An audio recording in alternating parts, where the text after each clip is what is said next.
Thank you, by the way. So today, as Shrikant mentioned, what we try to do is look at an investigation into a particular text or a particular idea, and we try to extract practical concepts or applications that we can apply to our lives with the motive or with the aim of self-improvement, of course. And today happened to be one of Aesop's Fables, 65. I hope everybody was able to read it. It's literally 2 sentences long. If not, I will go read it right now, and then we're going to look at some implications and how we can apply it. So this is number 65, and it's a lesser-known fable. It is titled The Quack Frog, and it is as follows. Once upon a time, a frog came forth from his home in the marshes and proclaimed to all the world that he was a learned physician, skilled in drugs, and able to cure all diseases. Among the crowd was a fox who called out, "You, a doctor? Why? How can you set up to heal others when you cannot even cure your own lame legs and blotched and wrinkled skin?" And then it typically has a little summarization of the principle. And this book, the Barnes & Noble edition, happens to say, "Physician, heal thyself." So I was able to extract some different implications from this story, which we're going to talk about. And to do this, I have the quotes and ideas from 6 different books, 6 different authors. We're going to go through those sequentially and look at the implications there. So the first, and I would say most obvious extraction that we can get from this fable is the age-old adage, practice what you preach, right? And I think this is most prominently known in any terms of psychological development. You're going to look at somebody and you're only going to take their advice if you wouldn't mind changing places with them. I've always heard that principle, and I've always found that always found a lot of merit behind that and a lot of truth and veracity to it. So to start exploring different implications, I'm going to read something from Nietzsche's Untimely Meditations, where he's talking about his affinity or disaffinity with different philosophers and different thinkers. And he says, "I profit from a philosopher just so far as he can be an example. But this example must exist in his outward life, not merely in his books. So it's one thing to outwardly proclaim and state something, just as this frog did in the story. He said he's a skilled physician. He said this. But these words were meretricious, right? They were hollow. They were superficial. They had no inherent value because he did not apply them. He didn't understand the principles behind these things."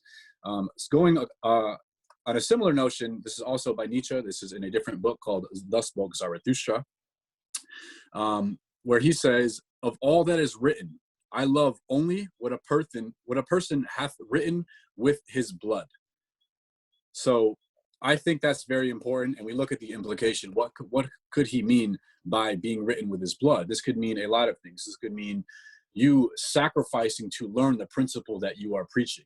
It could mean you risking something. You're expanding your comfort zone. You're going into the limits of the unknown. You're going into potential chaos to express this point, to express this principle, because you believe that the world would be a better place if people would adopt this principle. And you think that also is superimposed over the value of staying in your comfort zone, staying safe. For we know, and there's a book called Social by Matthew Lieberman, that our brains are built to ensure that we hold the beliefs and values of those around us. So what that could mean is that for us to say something that is deviating from the dominant narrative of society, for us to say something that a lot of people disagree with, I think it's important to note, and this is from again, Lieberman. He was, I believe, a neuroscientist or maybe a journalist on neuroscience, the study of it. He talks about how psychological pain is processed in the same area of the brain as physical pain. So this explains our avoidance of any psychological pain of saying something that doesn't agree with the dominant narrative, that says something that is challenging to a lot of people's perspectives. So I think that's an important thing to notice in congruence with Nietzsche's idea of "I only love what somebody has written with their own blood." For they have sacrificed for this wisdom. They have exchanged some level of comfort. They have exchanged some of their safety or some of the security to learn this principle, to learn this ideal, and then go and impose it into the world because they believe the world would be a better place if people would implement this. And this leads me to a next point that I wanted to talk about. My working definition, and this is by no means a Webster definition, but I wanted to look at the distinctions between three things: between information, between knowledge, and finally between wisdom. And I look at it as in the following. Information is a bunch of haphazard data, right? It could be random information you find from any encyclopedia. You can open a random page and extract data. Okay, that's information that has no potential power yet. So the next step I would look in this would be knowledge. Knowledge is potential power. It's the next step toward wisdom, but it hasn't really been applied yet. So knowledge is the organization and the extraction of principles from data that are used to a definitive and constructive end. So in other words, you're designing, you're curating, you're picking out ideas from books, and you are looking at everything they have in common. You are looking at psychologically extrapolating them to their end and looking at the change they could bring about in your life. Okay, this could all be written on paper. You have the the metamorphosis from data and information into knowledge. Finally, the next distinction I would say is wisdom. And this would be the threshold of implementing that plan, of actually taking action and sacrificing, as I was talking about with what Nietzsche says. You have to write what you've learned with your blood. You have to sacrifice for this. You have to learn lessons. You have to overcome temporary defeat. You're going to come across contributing obstacles and attenuating agents, or criticism or embarrassment, or people exploiting you, or being ashamed of yourself. Whatever the psychological obstacle, or in some cases, obviously physical obstacle happens to be, you have to overcome this. And then, and only then, I would define that as wisdom. It is information that has been transmuted into knowledge, and that knowledge has been applied. And then you have principles. You can understand what works on paper, so they say, and what works in the real world. And I would look at this also. We have these cliches of book smart versus street smart. I think that also highlights and illuminates the dichotomy between knowledge and wisdom. So that is kind of summarizing, I think, Nietzsche's points pretty cogently. And the next point that I want to talk about is an idea from continuing on the concept of Nietzsche. If you guys couldn't tell, is my favorite author. I've pulled 3 books by him so far, where he is saying, whoever does not know how to find the way to his ideal lives more frivolously and impudently than the man without an ideal. And the second quote is, a great man, all I see is an actor of his own ideal. So going back to the story of Aesop's fable, I believe this would be an exemplification of if this frog were to practice everything that he preached, if he were to come out and have the, what was his criticism, blotched skin and lame legs and blotched and wrinkled skin. If he were to correct those, I mean, obviously it's a fable, you can't correct it if you're a frog, but it's ambiguous for a reason. And if I think the fox didn't recognize those things, his words would have a lot more validity and veracity and utility. They would actually be useful and people would listen to him. So the next point I have is from Carl Jung in his book, Modern Man in Search of a Soul. And he's talking about the client and physician relationship. And he says, the physician must overcome these resistances in himself. For who can educate others while himself uneducated? Who can enlighten his fellows while still in the dark? Who can purify if he himself is unclean? So again, it's the same exact notion to, again, practice what you preach. And one more idea that I want to substantiate this first point of practice what you preach is from a little known book. It's actually on wealth building principles, but it still applies here. The Richest Man in Babylon. And it's a fictional story about this individual who is trying to learn. In ancient Babylon, it was most widely known as the wealthiest city in the world. And it's about this main character who grew up with this individual, and that individual later became the wealthiest individual in Babylon, while the main character was himself broke, and he wanted to realize this disparity. So the book is actually a pretty interesting narration about him finding these wealth principles, etc. It's kind of unrelated, but I say all that backstory to substantiate this point, where he is doing his best to try to become wealthy. And what he does is he eventually saves up money and he tries to invest in something that is going to bring him a return rather than just work for his money and trade his hours. So what he does is he goes to a brickmaker, and his brickmaker friend says that he is going to buy jewels and sell these jewels for a handsome profit. So he trusts this brickmaker, and he gives him the money. Long story short, this brickmaker had no idea what he was doing. He ended up buying glass by people that were scamming him or whatever, and he lost his money. So that leads him to say the following principle. He says, advice is one thing that is freely given away, but watch that you take only what is worth having. So I think that's really interesting, because if the brickmaker had the results that he wanted, in other words, in short, practice what he preached, if he had this wealth, if he'd done this before, I think then the main character would be correct in trusting this individual, right? But the fact that he didn't, he was like this frog, just mindlessly and speaking hollow words to the world. He trusted him, and he learned his lesson from that. So next, I want to go back to the fable really quickly, and we're going to look at a second point. I want to look at a point that is kind of elucidating to a validity of opinion. So if you look at the first sentence in Aesop's fable, it says, once upon a time, a frog came forth from his home in the marshes. So I look at this, and this could be like a little bit of a reach, but you look at the implications here. You can look at the nature of a marsh. Okay, it's pretty uninhabited, it's pretty vacant, it's pretty barren. From what I know, it's not really proliferated with that much wildlife. And I think it's interesting that the frog emerged.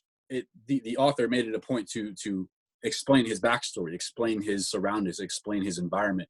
He emerged from the marshes, which you could argue as a limited view of the world, right? Because he hasn't been everywhere. It didn't say emerged from a jungle, it didn't say emerged from a diverse subset of wildlife. He emerged from a marsh, also from his home. So you look at this, you superimpose Joseph Campbell's hero's journey on top of this. He emerged from his comfort zone. He emerged from his set of order and safety and security of his walled city. So in other words, he doesn't have anything of value. He's never left his home. He's never done anything in his life. He's never actually extracted or looked at any opposing principles. He's never had any arguments or debates or discussions. He's never seen anything that challenged his individual and intrinsic worldview. Therefore, all he knows is all he knows. And he's never extracted other principles from other information. So he's never been on a hero's journey. And if you look at the hero's journey, obviously they leave the confines of their city. They leave the confines of the known or the comfort. They expand out of their comfort zone. They come across all types of obstacles, or it could be a main obstacle or a main villain. They have to overcome these obstacles or defeat these villains. And then the most important part of the journey is they extract something. They extract gold from the dragon. They extract wisdom. They extract a principle. They extract discovery of a new land or uncharted territory or something. And then they bring that back to their home. They bring that back to their society, to their subset of peers. And this could be in the terms of, again, the expression of physical gold. This could be a psychological realization of inspiring the youth. It could be hope for a new generation, etc. But again, this frog did not do that. This frog has never been on a journey. This frog is not a hero. And if you're not a hero, you don't have any gold. I would argue that is the archetype of a fool. You don't have anything. And again, you are going to try to express to the world that you have something. And then again, I think it's a psychological projection on the frog's part for lacking wisdom, for lacking utility. And it feels a deep sense of guilt, and it wants to overcome that, again, by psychological projecting on people that he would believe being lesser intellectually developed or lesser morally developed than him. And that brings me to the final part, and that is the expression of the frog's will, okay? Similarly, in the first sentence, the frog comes forth from his home in the marsh, and he proclaims to all the world, okay? That's an especially important part. He doesn't turn his feelings of inadequacy or his guilt that he's never been on a journey or his lack of intellectual development. He doesn't turn this inward, which he should do, and look at his own faults. Rather, this is a psychological phenomenon known as displacement. He displaces his faults on the masses so he doesn't have to deal with them, and then he tries to address them in the external world, which I would argue you should do the exact opposite. You should always turn inward. And these next points I'm going to explain with some principles from a book that was actually recommended by Shrikant. Thank you, by the way. They're called The Fountainhead. And it is the following. It is so easy to run to others. It is so hard, on the other hand, to stand on one's own record. You can fake virtue for an audience, but you cannot fake it in your own eyes. Your ego is the strictest judge. And then it says, the masses run from it. They spend their lives running. It's weakness and cowardice. So again, you can't fool yourself. You can fool other people in the meretricious attempt and the superficiality of intellectual development or stimulation or something like that. But I think intrinsically you cannot. Intrinsically, this is where feelings of guilt and feelings of inadequacy will surface. And this is psychoanalysis 101. Whatever is repressed will manifest in another outlet with a vengeance, typically, or an overcompensation. So the next point that I want to, the next quote, this is also from The Fountainhead, to explain this point, is the following. Nothing is given to man on earth. Everything he needs has to be produced. And here man faces his basic alternative. He can survive only in one of two ways, by the independent work of his own mind, or as a parasite fed by the minds of others. The creator originates, the parasite borrows. The creator faces nature alone. The parasite faces nature through an intermediary. And this next sentence is especially important. The creator's concern is the conquest of nature. I would actually add in there conquest of self as well. The parasite's concern is the conquest of men. So that is exactly what this frog in the story was trying to do. It's trying to, again, impose his ideals on the concepts or on the masses of the individuals, rather than create mastery over himself and his external environment. And then one more closing point that I have here, again, going off the expression of his will, is that he proclaimed to all the world, quote unquote, all the world. I think that's important. It didn't say a small group of people. It didn't say he proclaimed just to the fox or just to another character that, hey, I'm a physician, I can heal you. And I think it's important that also he didn't proclaim this within the confines of his city. He didn't proclaim this in his home. He emerged from his home. Therefore, people would realize his lie. They would catch him in his fib. So he began to seek validation in terms of quantity over quality. For he knew if he sought out, let's say, people that were actually seeking medical assistance or whatever the services that he proclaimed to benefit, if he found people that were genuinely desiring of those, or people that were competent in that realm, they know they would shut him right down and say, hey, look at your condition. Who are you to speak? Okay. So he couldn't capture people, or he couldn't influence or persuade people of quality. Therefore, he sought after people of quantity, right? He wanted a low level, but a wide net of reassurance, of affirmation. And I think that's interesting. So in summation, how would we apply some of these concepts to our life? I mean, I think it's very simple. As I said a multitude of times, practice what you preach. And in summation, I would also say that only take advice. I would especially remember the quote from Richest Man in Babylon, that opinions they're given away freely. You can ask anybody, or you can open your social media feed or Facebook or Instagram or Twitter or turn on the news. I can hear 1,000 or 2,000 opinions in the course of one day, thanks to the age of information and the internet. Now, how many of those 2,000, 3,000 opinions are valid? And I would deem their validity based on their outcome, okay? So in other words, if I became an archetype of this opinion, if I became an exemplification and a pure encapsulation of what this person or the principle behind their opinion is, what does my life look like? What does my results look like? And I think the easiest way to do this, because this can be lost in the realm of conceptualizing it too much, the easiest way to do it is, I would say, what I opened with is only take advice from people in that realm that you are willing to trade places with, and also people that would have wisdom in that realm. Simple example to close with, I'll go back to the idea of information and knowledge and wisdom, okay? Information can be, let's look at terms of physiology really quick. Very easy example. Information can be, okay, there's 3,500 calories in 1 pound of fat. I know that. I can look that up online. I can look it up in a medical textbook. I can verify that. I can substantiate that. Okay, perfect. Now, knowledge would be organizing that into a plan. Okay, so I can look at I can take a total daily energy expenditure calculator, it's called. It'll determine my individual biomarkers, or I can wear like wearable fitness devices and it'll tell me my pulse, my heart rate, etc. And it'll tell me, long story short, how many calories I burn in a day. Okay, so let's say I burn 3,000 calories in a day. Okay, and if I want to lose 1 pound of fat, okay, I need to be in a deficit of 3,500 calories. Obviously, I'm not going to do that in one day. That means I'm going to starve myself. So let's break this up to a week, okay, 7 days in a week. If I eat in a calorie deficit of 500 calories a day, meaning I consume 2,500 calories because I'm burning 3,000, so that's a deficit of 500. If I eat 2,500 calories in one day, I will lose 1 pound of fat in a week.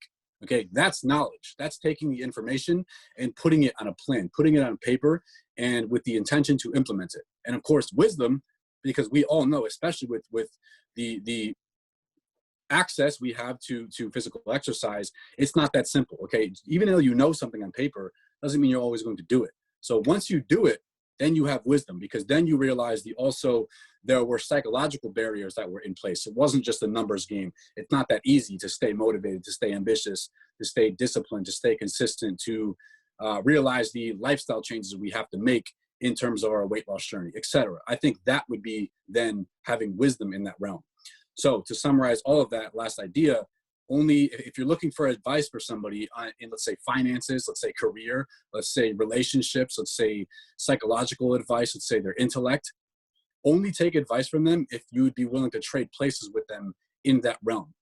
Okay, so I think that's a very good idea to close on, and I want to thank everybody for coming. Thanks, John. All right, so now we go to questions. So the plan is you can go ahead and ask questions. You can either type in your question or type exclamation mark in the chat, or you can raise your hand using the Zoom application, whichever one you prefer. After the Q&A, we'll be breaking up into small groups so we can discuss these ideas in greater amount of detail. So first question is from Jeff. Jeff, go ahead. Hey, John, how are you? I'm good.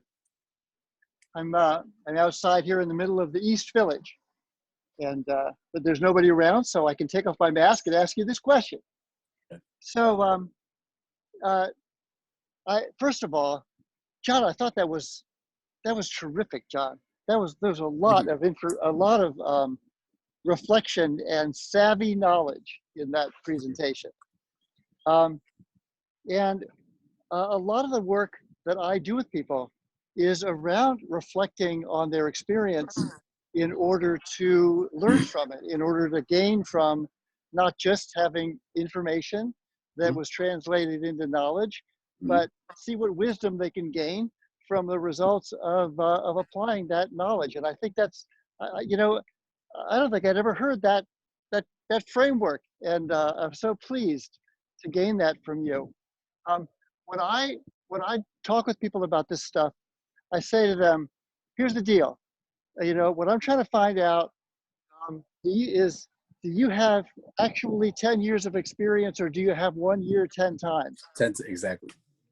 And so the question I have for you is, for all of us, myself included, and for those that I have the privilege of working with, how can we increase the likelihood that we learn, if you will, the right things? If we learn, for us to learn the best things from our applied knowledge, so that it really does produce wisdom that that strengthens and enriches us as people, rather than potentially learning things that might make us smaller and less effective. So how do you increase the chance that what you'll learn will be the best things? That's a very good question. To illustrate this point, I'm going to grab something, and that is a planner, a tracker. Okay, this is a sheet of paper that I use. I've used one of these sheets of paper every single day since Sunday, March 22nd, 2015, where I have extracted some objective piece of information from that day. It could be something like a psychological insight. It could be something that I really messed up and screwed around on, and I procrastinated on, or I could have done better. It could be an interesting insight. It could be a goal that I accomplished that week. It could be knowledge in recording what I ate that day, if I exercise, etc. So the short answer is tracking. And I think there's a lot of reasons for that, because we have a lot of psychological biases in our nature. We don't like to hear things as objective as they are. So reflection on our performance, I think that would be the most efficacious way to ensure that we are, as you said, not living a life 10 times over. Rather, we are living 10 years of exponential wisdom, exponential increase in utility in our decision-making processes and our behavior and our actions. For we do have a lot of biases. We tend to overcompensate or overestimate or underestimate our abilities. And a lot of us get into ruts. We get into habits. We do the same things over and over and over. So once you extrapolate, once you look at your life on paper, it becomes real. And you have a virtual accountability partner that is your future self, okay? So you're always being watched. Every single decision that you make, every single action that you execute on is being recorded. Not only one in the law of universal cause and effect, of course, that's obvious, you reap what you sow, but I'm talking about also psychologically in the sense of your future self, okay? Your future self is always looking at you through your memories. You always have access to your memory. Assuming if you're healthy, you always have access to the faculty of memory. Therefore, a good question to ask ourselves is, in 10 years, in 5 years, in 10 days even, is the future me going to be proud of my behavior or ashamed of my behavior? And maybe like that's obviously a polarization. There's plenty of different iotas within the spectrum. But in short, I would say reflection, because it's going to make us realize what we are doing. And also not only what we're doing in the moment, because nothing is really an isolated entity, but also the compounded and accumulated momentum of our decisions and our habits and our actions. So that's how I would turn knowledge and life experience into wisdom. So Shrikant, if you don't mind, let me say back to John what I heard there.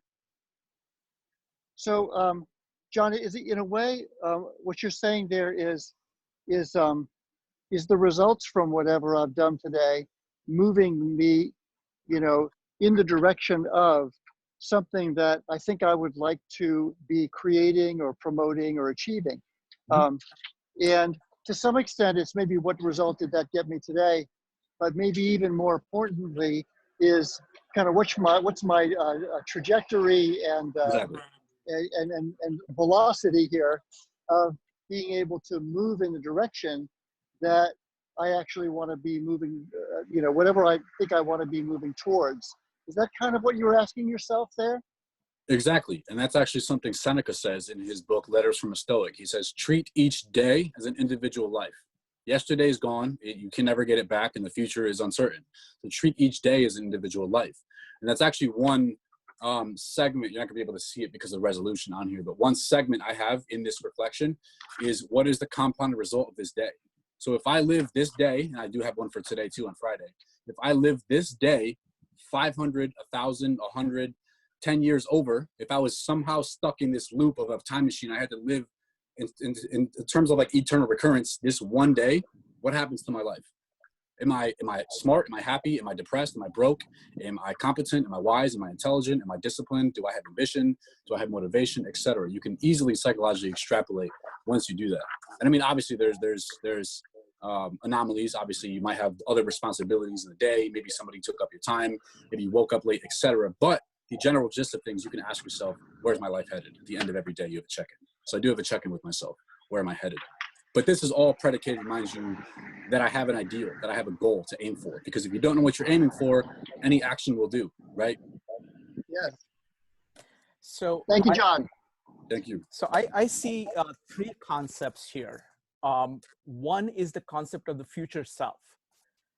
That's like your beacon, which serves as, kind of orienting, so that's where I'm going. So that's, having that clear seems to be one of the things.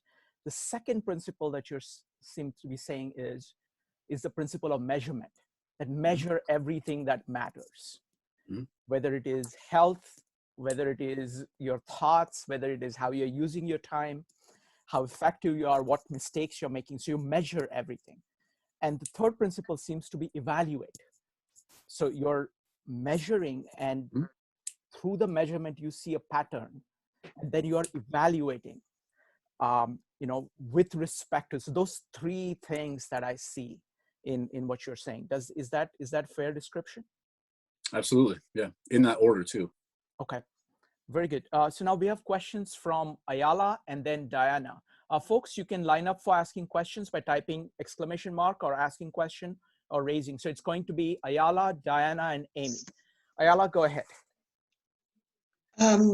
Especially hard in this time of misinformation and disinformation. One of the difficulties is that you can't always trade places with those who offer us the information due to the power structure that we are in. Doctors have the advantage, especially when you lay horizontally in bed in the hospital. Politicians have power not just over our actions, but over the sources of information. Schools, let's say in Texas, have the power over textbooks in which creationism replaces science. So it looks to me that part of the fix is not as Nietzsche, with Nietzsche's focus on individual critical thinking, but more a part of a social structure. Don't you think? I would personally disagree. I would definitely not say politicians have power over our action. I would definitely not say school has power over information. I would acknowledge their influence or their persuasion over the potential of the influencing of decision. But this ties back to actually a principle that Shrikant actually just highlighted and illuminated in this whole framework of information. This is only predicated on the notion that if we don't have any goals, people will fill goals for us. So in short, another way of saying that is the more you are disciplined by yourself, the less you will be disciplined by the world. Another way to say this is from a book that I was just talking about, Thus Spoke Zarathustra, where he says, all living things are obeying things, and whatever cannot obey itself will be commanded. So given that if we don't have a social framework, if we don't have an intrinsic goal about where we want our lives to go, we will be influenced by anything. Again, like I said, if you don't have a goal, any decision will do. There's merit in anything. And another notion from Epictetus is that anybody capable of, let's say, for example, anybody capable of making you mad is your master. Okay, so nobody can make you think anything you do not want to think. And if you don't believe this point, I would recommend Man's Search for Meaning by Viktor Frankl. He was in a Nazi concentration camp, and he still had the possibility and the proclivity toward positive thinking, toward establishing his ideal, toward thinking about his life when he would be out of this camp, when everything was against that favor, okay? But regardless, he didn't give in to this influence. He did not give in to this persuasion, to this dismal state of derelict of the dominant narrative around him, or even explicitly psychologically imposed and physically imposed on him. He did not give in to those influences. He did not give in to those because he had mastery over himself. So I would not argue that it would be more in terms of a social structure. I would always argue for the change at the individual level, and social structure is just an exemplification of enough collective individuals not having power over themselves or having power over themselves. Okay, now we've got questions from Diana, Amy, Sanjay, Ina, Darius, and Joseph next. Diana, go ahead. Hey, thank you. Okay, so I'm a bit surprised because learning from example or leading by example, that means a lot. It holds a lot of weight, right? I like to go out into the world with just kind of like this attitude that I don't know anything. And I think Jordan Peterson, if I'm not mistaken, in one of his rules, talks about interactions with individuals and conversations where we approach it from the perspective of assuming that the other individual has something to teach us or, knows something that we don't know. So when I take like the lecture today and what I was able to get from it with the parts that were more focused on you know, if I couldn't trade places with this man's shoes, would I listen to him, et cetera, et cetera. Like I kind of am on the cusp of that, because I feel like in a way you could shut down a lot of opportunities for learning and growing, you know, that are available. It's like, oh, I want to optimize my resources for learning. And so that seems to be like a big thing that I you know, I would like to incorporate in this ideal. Sure. So I see what you're saying, but at the same time, I do think there is a healthy balance for, let's say and especially a realm that's intangible. I do see especially what you're saying. So obviously, let's say finances, that's really obvious. If I want to get rich, I'm going to talk to somebody who's rich. If I want to get in really good shape, I'm going to find someone who's a personal trainer, or they have a really good physique, right? Those are kind of obvious because they're tangible. They're in front of my face. But let's say things like living a meaningful life. Let's say having fulfillment. Let's say being happy. Let's say being grateful or satisfied. These are intangible, and you can't see them at your first interaction with somebody. So that's a good example of I do see the validity of what you're talking about. But at the end of the day, there is, and I think this was the point in Babylon, opinions are everywhere, right? I can ask everybody in here. I can ask everybody on my Instagram feed and all my friends and Facebook friends and everybody I come across the rest of my life, how are we to live a meaningful or happy life? Or how do I become happy? Or how do I find meaning? How do I find fulfillment? And you can overload yourself with so much information and then never act. Whereas if you look at somebody who you believe would be living that example, that you would think that you want to change places with, cool, take their words of advice. And if not, you can always kind of revert and ask somebody else. But if we're going to ask everybody else, like there's a notion of not being so open-minded, because then you're only in a state of receiving. You're never in a state of creating.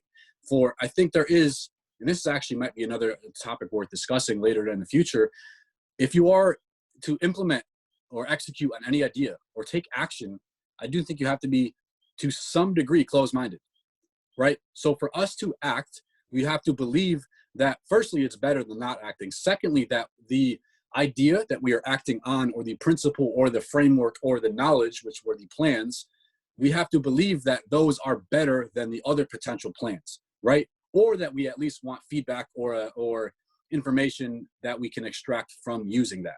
Yes, there might be a better plan out there, but this is one of my favorite sayings: done is better than perfect. So you can always have results and feedback when you implement something in the world. If you don't do that, nothing happens. And that was Dante's Inferno, the discussion there. Let me add one thing that we've discussed. We've looked at the principles by Ray Dalio, and he has the concept of kind of radical transparency, where you're trying to take feedback from as many people as possible.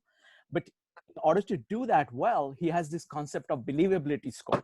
So you keep track of who is actually providing useful feedback on what, because some people will be able to provide you good feedback on some area, but not good feedback on another area. So you have to continuously evaluate the feedback that you're getting to and their own lives to figure it out. Okay, so the next question is by, so it's going to be Amy and then Sanjay. Amy, go ahead. Hi, everybody. So I find it really hard to deal with the people that are like the frog in the fable, that are always trying to give you all this advice and tell you all about all these things that they obviously are not, you know, following through with in their own lives, and that they're clearly not experts on. And how do you, in a respectful way, like help others, especially in the workplace where you might not have a good personal relationship with the person? Just what is your advice for kind of helping put an end to that and encouraging those people with that mindset to start prioritizing the actions rather than just the preaching? Mm-hmm. That's a really good question. I like that question. Personally, I can admittedly be kind of insensitive toward ideas like this, or toward people that are like always preaching. But in essence, I would try as much as possible to steer the conversation, obviously in a furtive manner or in a polite manner, toward the objective results, towards something you can measure. So if they say something, I think we should do this, you can either say, oh, I agree or I disagree.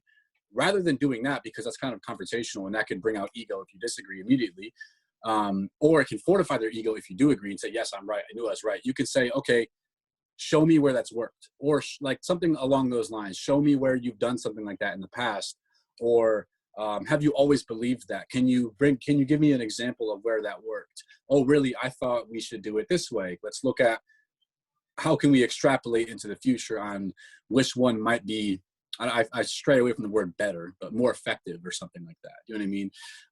So in short, I would try to turn the conversation or the focus as much as possible toward the objective results, saying, okay, look at your past. Have you done that? First of all. Second of all, does it work? Okay. Obviously in a polite way. That's what I would say. Thank you. Sanjay next. Hey, hi. So my question is that you were talking about data and transforming that into information and then distilling wisdom out of it. Mm-hmm. So when you're saying that at each step this improves our understanding and the utility of that information, wisdom, etc. So can we say, or is it true that when we distill in this way, we're also losing information each step? And the reason why I'm asking this is that I'm raising the question of misinterpretation, because obviously the frog in Aesop's fable was misinterpreting a lot of things.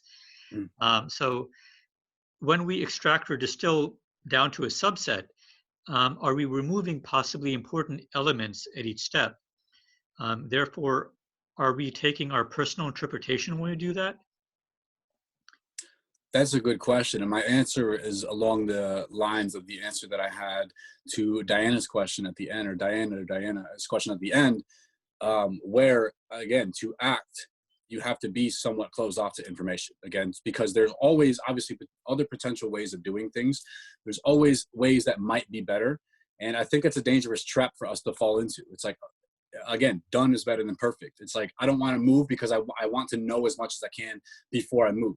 Again, that's often that's a mask for fear of action. That's really what that is, or lack of initiative, or staying in their comfort zone and being reclusive and being contracting rather than expanding.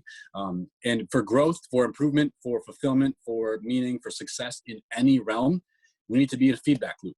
What does that mean? We have to test our ideals, test our principles, test our philosophies against nature, against reality through action.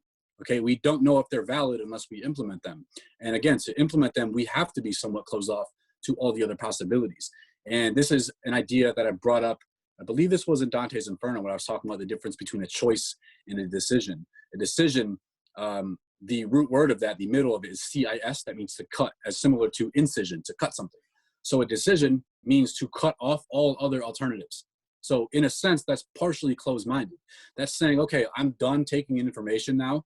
And I do agree with you on the observant that each step you do lose something. I do agree there, but you gain something infinitely more valuable, which is the validity of these ideas, the usefulness and utility of these principles in acting in the world. So you have feedback loop. You can realize, okay, did it bring me the result I want? Cool. Okay, it's valid. Or maybe you run a few trials, maybe 2 or 3, that's your number, then it's valid.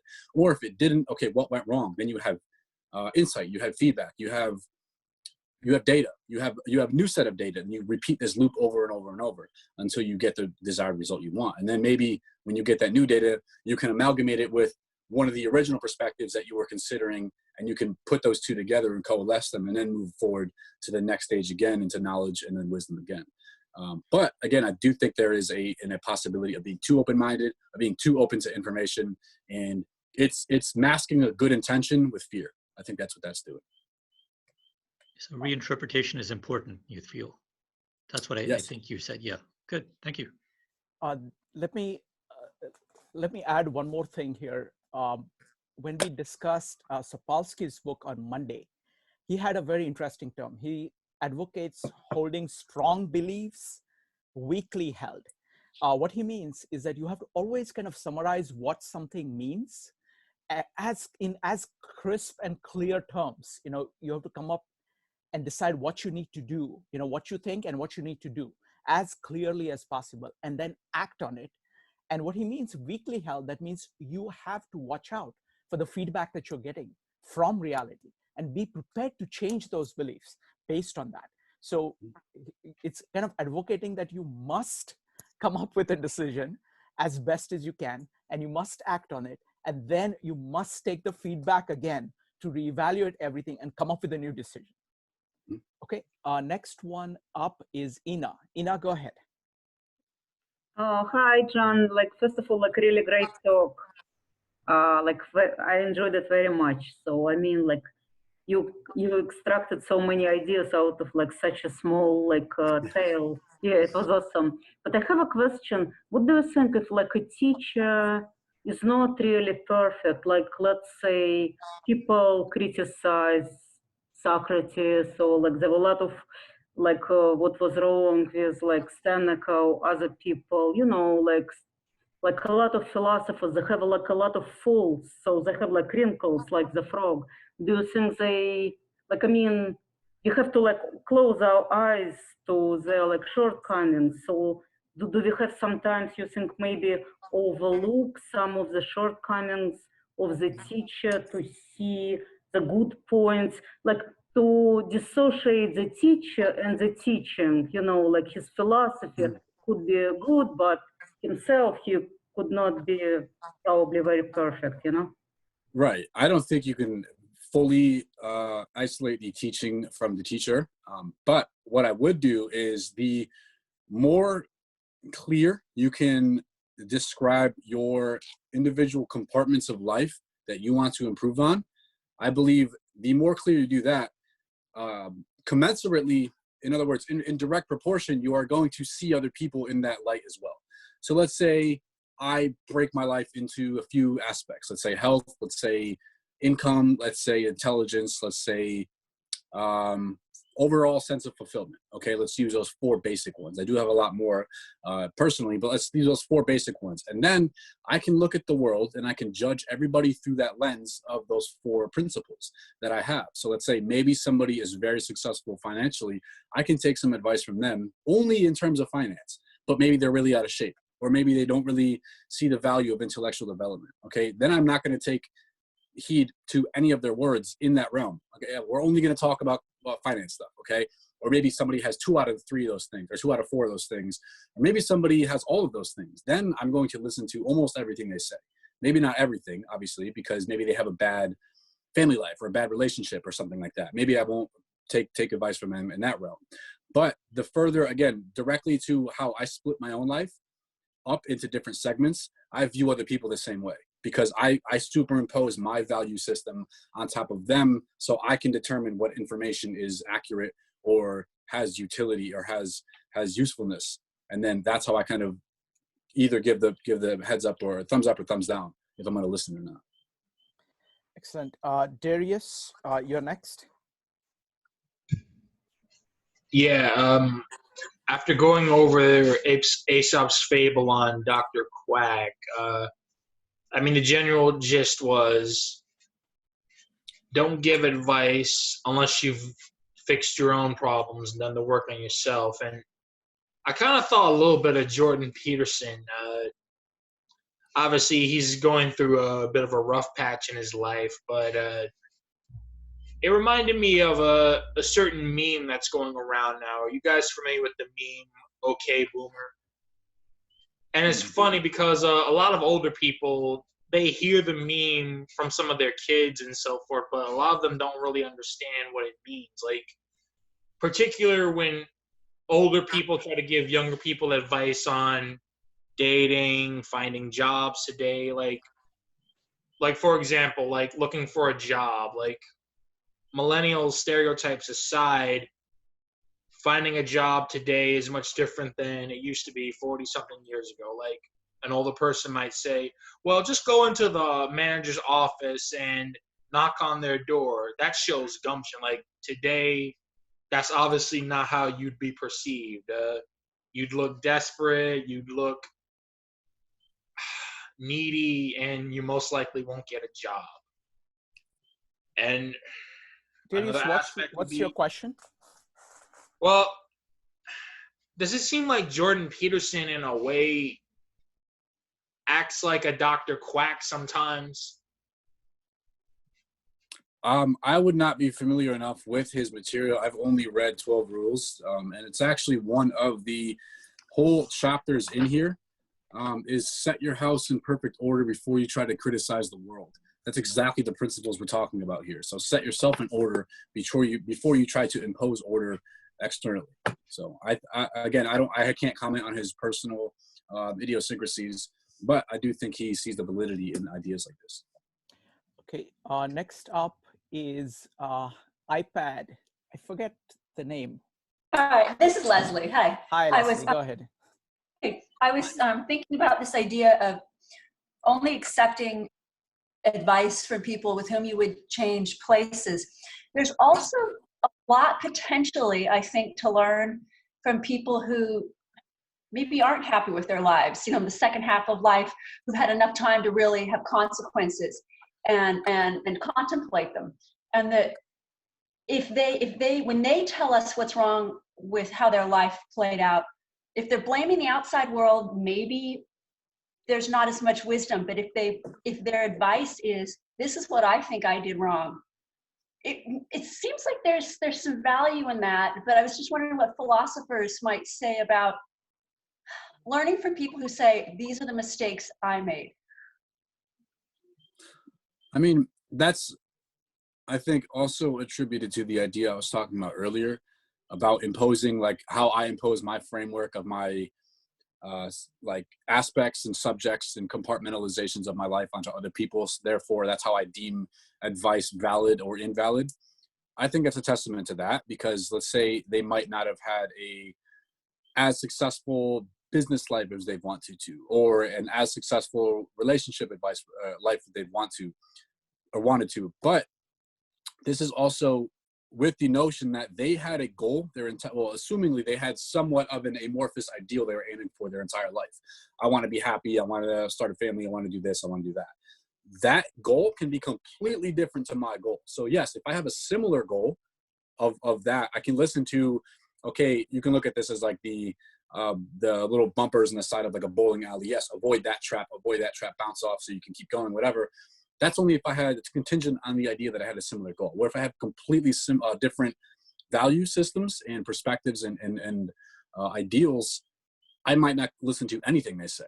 And I think this is, I want to be careful not to have this like as a complete objective, like universal rule. Yes, I do see validity in other people's insight and opinions. I think this is just like this example of like, only take advice from people you'd want to trade places with in that realm. I don't want to impose it as a universal rule, but I think it's the most effective and safest way. And it makes the most sense. It's going to limit our time of like consumption of information down into like a principle and then action, and then we can figure out ourselves. Because like I said earlier, I can spend my entire life, I could spend 10 years looking for the best diet, the best exercise routine, the best way to do this, the best way to do that. Whereas I can talk to one person who's in at least better shape than me, ask them, implement tomorrow, and then do the process over and over and over. I would like to add one thing. I mean, one thing that I see in the example that Leslie, you give, is that it's an example of somebody who is actually ready to critique themselves, who is ready to quickly admit that they have screwed up. And I think that's a very valuable thing to have, because most people will not do that. They would rather continue along the path. So I think that's something that I would pick up from this this person, regardless of whatever else they have done. So now it's going to be Joseph and Diana. Joseph, go ahead. Hi, John. Thank you again for taking the time this evening, and it's been wonderful again. And I don't want to belabor this point because it is somewhat similar to what Diana had already asked and what was just asked. But the idea of taking opinions, maybe, or looking into people that are not in the position that you wish to be in, does that have run the risk of not understanding that it may just be the circumstances that have allowed you to be in the position that you're in, and it may ultimately be feeding an ego that would otherwise, because of you're not taking accounting for, maybe that someone else could be in your position, but it was just, you know, sheer randomness that you were able to be lucky enough to be in the position that you're in. And therefore there, you know, that has a way of impacting your humility and ego.